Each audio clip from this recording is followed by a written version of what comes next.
Hi friends, मी विठ्ठल जोशी. या व्हिडिओमध्ये आपण आरोग्य सेवक भरतीचे जे 40% आणि 50% आहेत त्याचे हॉल तिकीट आलेले आहेत, परंतु परीक्षेचे सेंटर खूप लांब दिलेले आहेत. मग ते सेंटर बदलून मिळतील का, या संदर्भात माहिती पाहणार आहोत. या व्हिडिओला सर्वांनी लाईक करा, शेअर करा आणि Vitthal Joshi YouTube channel subscribe करा. जर तुम्हाला आरोग्य सेवक तांत्रिक प्रश्नाचं ई-बुक घ्यायचं असेल तर प्ले स्टोअरवरून विठ्ठल जोशी ॲप डाउनलोड करा आणि आरोग्य सेवक तांत्रिक प्रश्न ई-बुक विकत घ्या.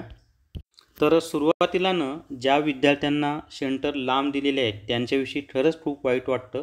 कारण एखादा विद्यार्थी म्हणजे 500 किलोमीटर अंतरावर सेंटर दिलेले आहेत, की एखादा विद्यार्थी जळगावचा आहे पण त्याला सेंटर आलं आहे कोल्हापूरचं, एखादा विद्यार्थी चंद्रपूरचा आहे त्याला सेंटर आलं आहे मुंबईचं. असं फार सावळा गोंधळ यांनी केलेला आहे आणि खरंच हे चीड आणणारी गोष्ट आहे.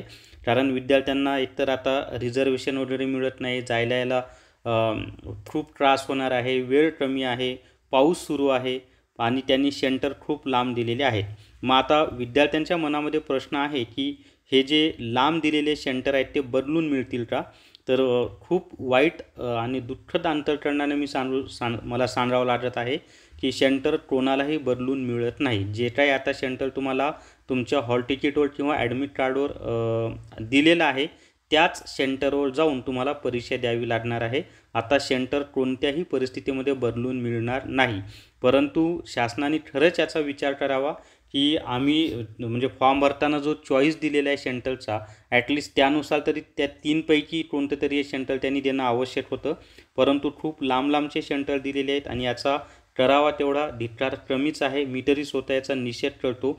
यापलीकडे आपण काही करू शकणार नाहीत आणि परीक्षा द्यायची असेल तर जे सेंटर त्यांनी दिलेलं आहे त्या सेंटरवर जाऊन आपल्याला परीक्षा द्यावीच लागेल. शेवटी सर्वांना परीक्षेसाठी बेस्ट ऑफ लक. या व्हिडिओमध्ये एवढीच माहिती. या व्हिडिओला सर्वांनी लाईक करा, शेअर करा आणि Vitthal Joshi YouTube channel subscribe करा. Thank you very much.